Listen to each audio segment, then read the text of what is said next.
For the first time, a private business is sending a spaceship to the International Space Station. If the mission goes well, it could change space travel forever. The SpaceX rocket lifted off early this morning on an unmanned supply mission. Mark Strassmann is with us with more. Mark, nice to have you in the studio. Good morning. Nice to be here, Erica. Good morning to you. This is exciting stuff, the launch of what could be a new era of American manned spaceflight. Think of this morning's liftoff as the first audition for SpaceX, one of the private companies hoping to become NASA's taxi to the space station. And launch of the SpaceX Falcon 9 rocket. This time, the astonishing but familiar sight of a rocket launching skyward, fire curling underneath, was SpaceX's Dragon capsule, breathing life into the newest turn of space exploration.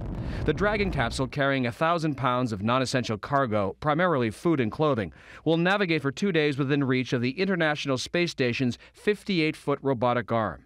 The mission hopes to become the first commercially operated capsule to do so. A small step for space travel, one giant leap for privately owned commercial enterprise. SpaceX is the brainchild of billionaire entrepreneur and co-founder of PayPal, Elon Musk.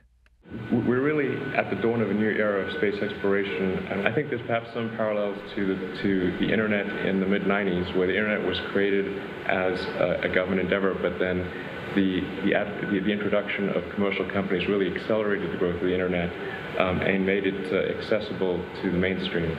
The launch is a vital test. Completing the mission will allow SpaceX to collect on a $396 million contract to develop a cargo ship and enter into a $1.6 billion contract from NASA for a dozen future cargo flights. When Scott Pelley visited the SpaceX factory in March for 60 Minutes, he found that Musk's goal is grander than just cargo. You know what I noticed about your cargo ship is that it has windows. Yeah, absolutely. The windows are there in case there's an astronaut on board who wants to look out. But people don't put windows in cargo ships. That's right, exactly.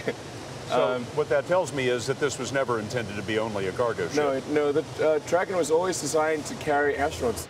With a shuttle fleet now retired, NASA has to rely on Russian Soyuz rockets to carry astronauts to the space station. The future plan is to contract ferrying astronauts to proven private companies like SpaceX. And launch. If the Dragon capsule successfully docks with the space station, it will stay about a week. Until this morning's launch, only 3 countries had ever pushed a capsule into space: the U.S., the Russians, and the Chinese. Charlie and Erica, SpaceX just joined that small club. Mark Strassmann, thank you very much.